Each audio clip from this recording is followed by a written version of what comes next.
meron lang tayong i-chainsaw na Jeep na Wrangler, no? 2013 model. So medyo i-reveal lang natin siya ng konti kasi napahanga talaga ako doon sa pagkaka-modify niya doon. So marami siyang binago doon sa kanyang makina. No? Kaya tara, yan natin. Tour ko kayo doon. Yan, let's go! Ayan. So, good. So, goods na goods to. So, ayan. So, ito lang yung kanyang drive plug. Ayan. Ating papalitan ng langis yan.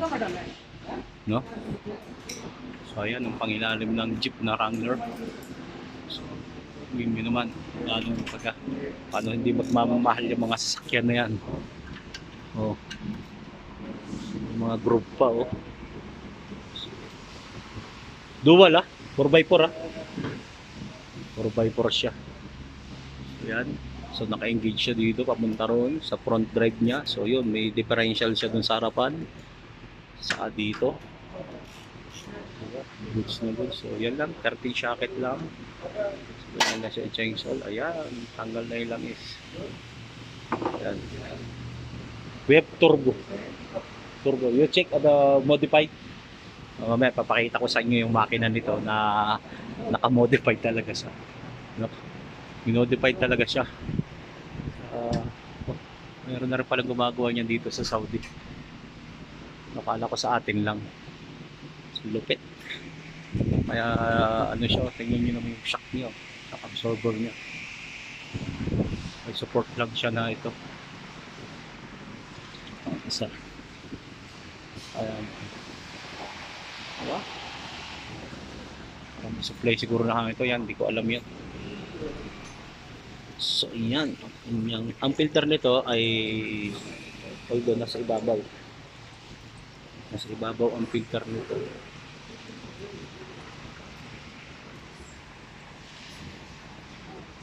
So, yan. Busin lang natin yan pagka ganyan. So, pag hindi ako nagkamali dito to, yung suspension niya, magta-travel ka ng more or less na mga nasa 2,000 kilometers. Hindi mananakit ang katawan mo rito. Para ka lang dinuduyan ito. Kaso lang mahal talaga. So ano na rin siya, disc brake na rin sa likod. Yan. Naka disc brake na rin siya. No? Pang ano talaga to. Pwede to mga pambundok. 2013 model pala to. Yun, nakausap natin yung may-ari. Pero sulit. Tangke niya. So malaki. Malaki yung tangke niya, guys. No? Ito yung tangke niya. So ang kapal ng cover niyo. May cover siya talaga. Tapos yung ngayon yung propeller, ayan, may cover pa ng ano. This is torque converter, ha?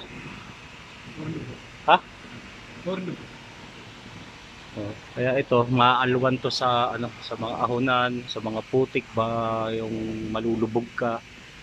Hindi masyadong hirap ang ibig sabihin nito siguro, ito, hindi mahihirapan ang ating transmission. So ito yung transmission natin, ayan. So yung transmission natin, so pagbato niya rito ng ano, power, tama ba 'yon? Bahala kayo kung ano 'yon.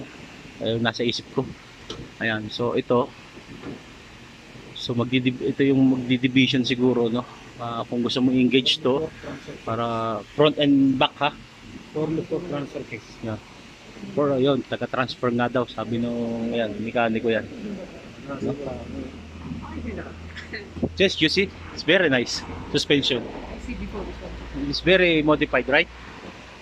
So, kaya talagang nagmamahal itong mga ganitong klaseng sasakyan dahil naman sa mga nakakabit sa kanya, no? Sa pag ginamit natin. Safety siya kasi may cover siya nito. Ayan, may cover siya. Nilagyan siya talaga ng cover. Kahit maano, tigas, at pukpukin mo ng martilyo yan. Saka parang naka B-type nga siya. Dalawa yung ano niya, Dalawa. Mabitat na siya. We have no print.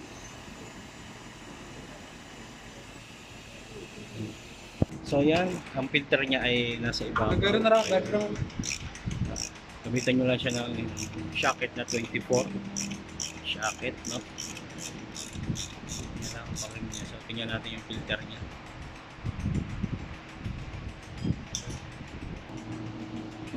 So, naka-modified na rin tong kanyang air filter, no? Yan. So, ito naman ang kanyang power steering. Yan. So, tingnan natin. Paano klase ng... So, ito ang filter niya. Yan. So pag nagpalit tayo niyan, may yun, may orange siya sa loob yun. Kunin natin. So, ugaliin natin lagi na ikabit natin ang o-ring niya. Yan. O-ring niya. So, Mopar yan. Mopar na yan. Mopar yan na 349 ang code ng filter niya. Yan po yung code niya. Yan. 349. So, yan. So, ganun ang pagkabit niya. So, yun. Gawin nyo rin yan. Langisan nyo yan kasi para siya ay hindi, pagpasok natin doon, hindi siya masisira. No? Hindi siya masisira. Para pag-ikot natin yun, ganun na pagsalpak niya. Yan. Yun! Lumagutok pa! Parang yung iniwan ka ng ex mo na gumanong ka. Yun na yun. So, pagkakabit naman yan, so, sa pagkakabit natin, i-hand-tight lang muna natin, guys. Hand-tight lang at parang hindi masira. Oil! Ha? Oil! Okay, okay. Ang nagamit natin lang sa kanya ay 5W30. Ayan. Ano siya? Sabi tayo ng langis. Ayan. Ano siya, 5. So, dito naman ang salinan niya ng langis. Ayan. So, yan. 520 ang recommendation niya. Pero, 530, ayan. Nakikita natin sa cup. 530. Pero, lagyan natin siya ng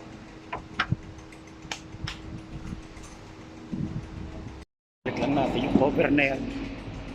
Yan ay 5.5 liters na ilagay natin sa kanya. So, ayan. 1, 2, 3, 4, 5. Tapos ito ang natira. So, yan. Dito naman natin sa video. Yan. 5.5. So, yan.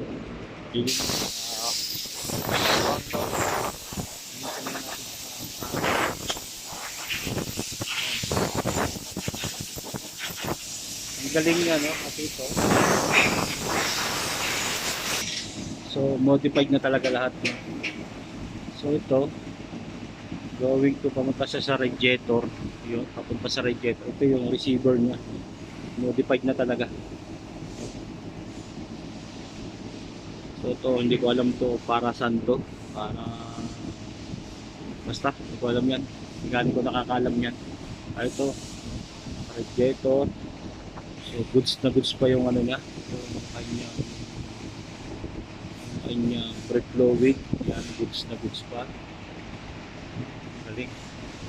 Napakaganda ng makina. With turbo na siya. Yung fuse box niya, ito naman ang battery niya. Yan. Ang galing. Tulot na tulot ang formahan niya. Ngayon ang formahan niya.